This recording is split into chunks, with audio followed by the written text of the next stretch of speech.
God does not call the qualified, but He qualifies the called.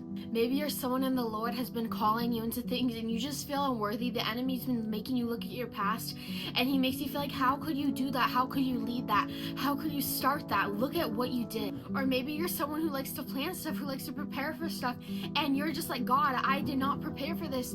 I'm not qualified for this. I don't have enough experience for this. What I wanted to tell you is the anointing is more than enough.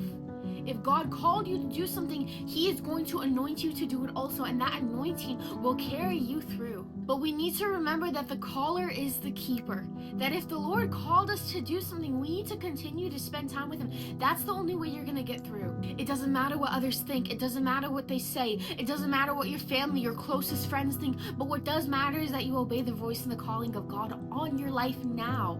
Don't hesitate. Don't look back 10 years from now and say, man, I wish I would have done that. I wish I would have taken up that opportunity that God placed in my hands. I think of David. God qualified him for the calling that he had on his life. He placed him in the field. He placed him as a shepherd for the calling that he had. And you know what? When his family looked at him, they did not think that he was one to be qualified to become king.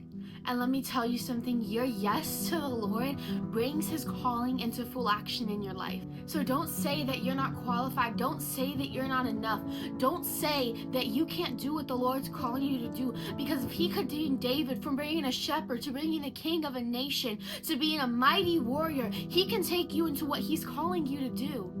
Be careful with who you surround yourself with. Be careful with who you let into what God's calling you to do. I love you guys all so much, and remember that if God calls you, He will qualify you, He will anoint you, and He will provide everything that you need to do what He's calling you to do.